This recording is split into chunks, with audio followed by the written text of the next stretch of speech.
assume you're here for Forsaken, Forsaken content in the title of the video.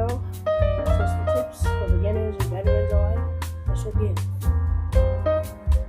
So, first thing is please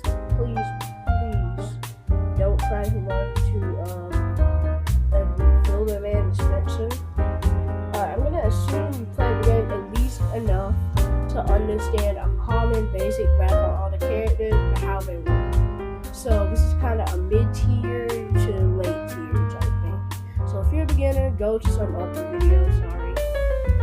Maybe I'll post one about beginners, but that's only if I get at least 10 likes. Actually, no, about 10 subscribers. That's only if I get about 10 to 20 subscribers, then I would love it.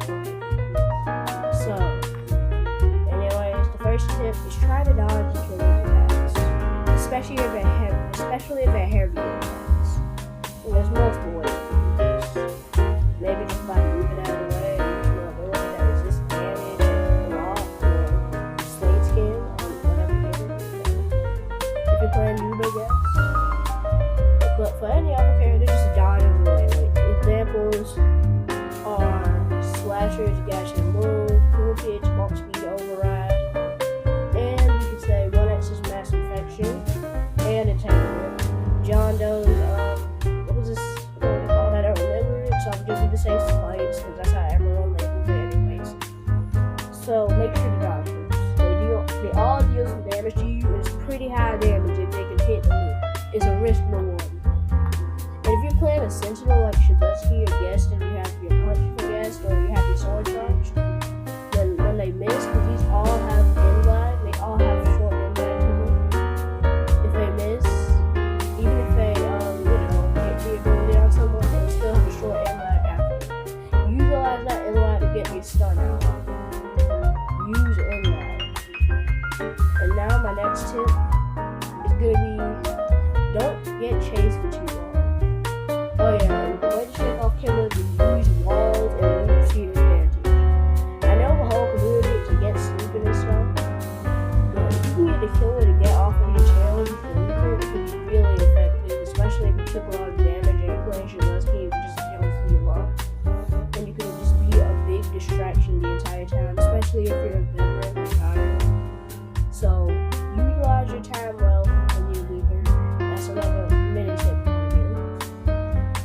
And please manage your stamina as my next big tip. Stamina management is the most important thing in the game. Don't ever let that stamina mark at zero. It will take a couple seconds to start regenerating. So, at least have it on like 1 or 2 stamina. Especially when you're doing a juke session where you're just dodging the killer's attacks and stuff. Mid to high tier players that know about juke sessions, as I call them. Basically, it's when you move to the left or right to dodge attacks, and then you start walking, and then over and over until eventually either you get out of chase because the killer gives up on you, or the killer kills you. That part you don't want. Killer tips video is also going to probably come after my beginner version of this. So, hope that you watch my channel long enough to get to that part. Anyways, the last tip I want to throw into this video is protect your teammates. Please protect your teammates, especially your supports. Like, your team, you can't entirely rely on your teammates. I can give them that. I can give you and other supports that if you're playing support. But if you have a chance to protect one of your teammates, protect them. Not at the cost of your life, but if you think you can save them without taking too much damage, do it. Well, that's the end of this video. Please like, comment, and subscribe what you'd like to see next. Alright, see you later. And that's my first video.